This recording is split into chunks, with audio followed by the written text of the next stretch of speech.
लालची ब्राह्मण। तेनालीराम की कहानी। लालची ब्राह्मण।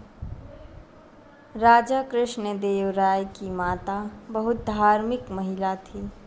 उन्होंने देश के सभी तीर्थ स्थलों की यात्रा की थी और बहुत सा धन दान भी दिया था।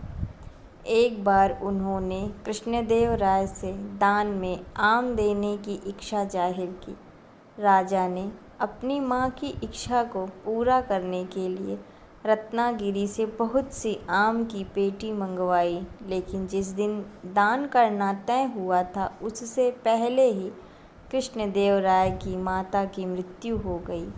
राजा ने पूरे नियम के साथ अपनी माता का क्रियाकर्म किया।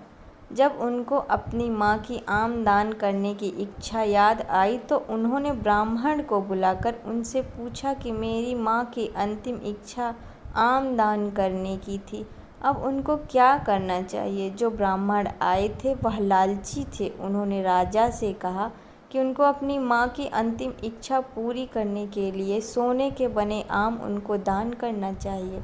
राजा ने ब्राह्मणों को सोने के बने आम दान में दिए। जब तेनालीराम को यह पता चला तो उन्होंने भी अपनी माँ की आत्मा की शांति के लिए उन्हीं 3 ब्राह्मणों को बुलाया।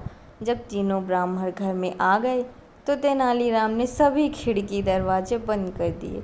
इसके बाद तेनाली ने लोहे के गर्म सरिये को अपने हाथों में लिया। जब ब्राह्मणों ने तेनाली से पूछा कि तुम क्या कर रहे हो, तेनालीराम ने कहा कि मेरी माँ की अंतिम इच्छा थी कि मैं गर्म सरिये को उनके घुटने में लगा दूं, जिससे उनका घुटना ठीक हो जाए। अब मेरी माँ तो रही नहीं, इसीलिए मैं यह आपके साथ करके अपनी माँ की आत्मा की शांति करना चाहता हूँ। ब्राह्मणों ने कहा कि यह तुम गलत कर रहे हो। तेनाली ने कहा कि जिस तरह आपने सोने के आम लेकर राजा की माँ की आत्मा की शांति करी थी, वैसे ही आप इस तरीके से मेरी माँ की आत्मा की शांति भी कर दो। तेनाली की यह बात सुनकर ब्राह्मणों ने तेनाली से और राजा से माफ़ी मांगकर सोने के आम वापस करे।